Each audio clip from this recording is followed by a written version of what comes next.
Hi అండి, అందరు నమస్కారం. Welcome back to KD official Telugu Victor with ash.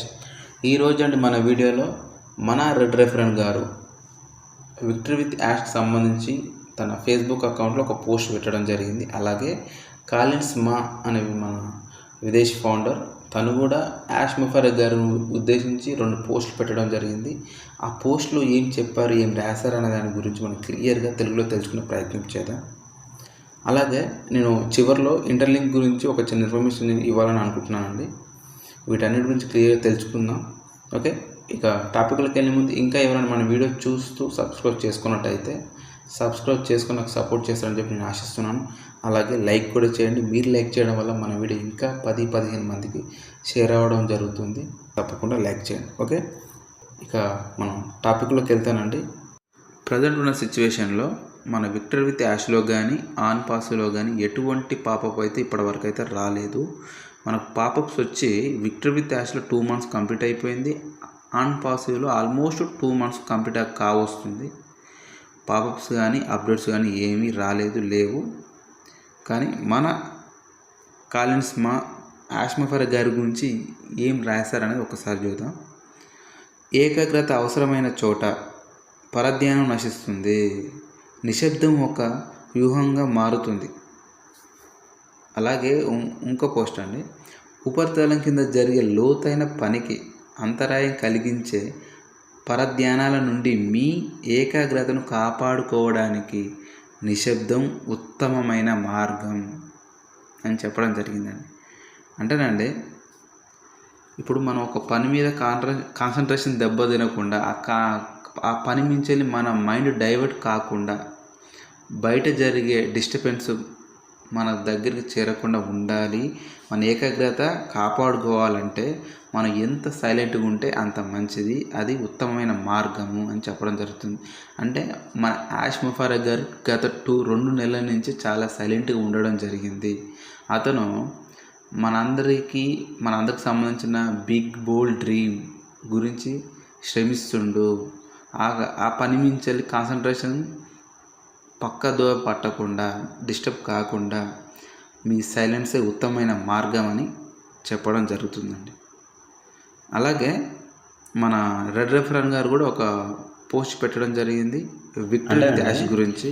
మీ ప్రయాణాన్ని కూడా ఏం చెప్పారు, అభిప్రాయాలతో నడిపిస్తే if you your journey on the option of others you are going to run out of. మనం పని చేయాలనుకున్నా, ఏదైనా నిర్మించాలనుకున్నప్పుడు మన సొంతంగా మన ఆలోచనతో మాత్రమే పని చేయాలి, ప్రయాణించాలి. ఆ వర్క్లో ఎటువంటి ఇతరుల సలహాలు తీసుకున్నప్పటికీ మనం మధ్యలోనే ఆగిపోవడం జరుగుతుంది, మనం విసిగిపోవడం జరుగుతుంది. ఎందుకంటే వాళ్ళ మాటలు నమ్మి నువ్వు ఈ పని ప్రయాణిస్తున్నావు కాబట్టి, ఈ పని మొదలుపెట్టినావు కాబట్టి, వాళ్ళు చెప్పినట్టు నువ్వు చేస్తున్నావు కాబట్టి అది చివరి వరకు నువ్వు కంప్లీట్ చేయలేవు అని చెప్పడం జరుగుతుంది. అంటే ఒక పని చేయాలనుకున్నప్పుడు మన సొంత నిర్ణయంతో మనకు నచ్చినట్టు చేయడమే మంచిది. ఎందుకంటే వాళ్ళ మాట వీళ్ళ మాట విని నువ్వు చేసినట్టయితే మధ్యలోనే ఆగిపోవడం జరుగుతుంది, నువ్వు అలసిపోవడం జరుగుతుంది అని చెప్పడం జరిగిందండి. అంటే నీకు ఏదైతే చేయాలనుకుంటున్నావో, నీకు ఏదైతే నమ్మకం ఉందో, ఏదాని మీద హోప్ ఉందో అవి మాత్రమే చెయ్యి. ఎదుటిల మాటలు పట్టుకోకు, ఎదుటిల మాటలు వినకు, ఎదుటిల మాటలు విని నువ్వు ఏ పని స్టార్ట్ చేయకు అని చెప్పడం జరుగుతుందండి.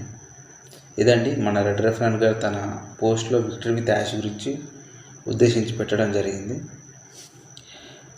ఇది క్లియర్ అని కూడా. ఇక నేను ఈరోజు నుంచి ఇంటర్లింక్ గురించి కూడా వీడియోలు చేయాలనుకుంటున్నానండి. ఇన్ఫర్మేషన్ మన ఫౌండర్స్కి ఇవ్వాలనుకుంటున్నాను. ఎందుకంటే మన ఫౌండర్స్లో చాలామంది ఈ ఇంటర్లింక్లో మైనింగ్ చేసుకోవడం జరుగుతుంది, ఇంక్లూడింగ్ నేను కూడా.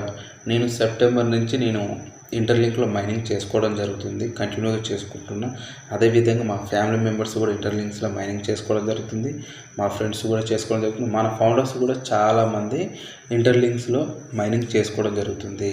ఎందుకంటే ఆ ఇంటర్లింక్ అనేది ఫ్రీ, ఎటువంటి ఇన్వెస్ట్మెంట్ లేకుండా మంచి ఆపర్చునిటీ. ఆ కంపెనీ వాళ్ళు చెప్పినట్టు చేసుకుంటూ పోవడం జరుగుతుంది, వాళ్ళు చెప్పిన ఆన్ టైంలో చేయడం జరుగుతుంది. అది అతి త్వరలో ఓటీసీలోకి రావడం జరుగుతుంది. దాని తర్వాత లిస్టింగ్ కూడా కావడం జరుగుతుంది. నేను రెగ్యులర్గా మైనింగ్ చేయడం జరుగుతుంది. మా ఫ్యామిలీ మెంబర్స్ కూడా చేయడం జరుగుతుంది. అందుకని మన ఫౌండర్స్ చాలామంది ఈ ఇంటర్లింక్లో ఉండడం కాబట్టి వాళ్ళకు కూడా దానికి సంబంధించి ఇన్ఫర్మేషన్ ఇవ్వాలని చెప్పి నేను ఈ రోజు నుంచి వీడియోస్ చేయాలనుకుంటున్నా. అది వీక్లీ 2 or 3 వీడియోస్ చేయాలనుకుంటున్నా. ఈ వీడియోస్ అన్నీ ఆఫ్టర్నూన్ రావడం జరుగుతుంది. యథావిధిగా విక్టరీ విత్ యాష్ గురించి కానీ ఆన్ పాసివ్ గురించి కానీ మార్నింగ్ వీడియోలు రావడం జరుగుతుంది.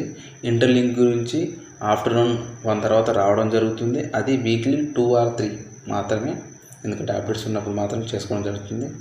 ఈ రోజు నుంచి ఓకే, నేను చెప్పింది మీకు అర్థమైంది అనుకుంటున్నా. అర్థమైతే థ్యాంక్ యూ సో మచ్ అండి.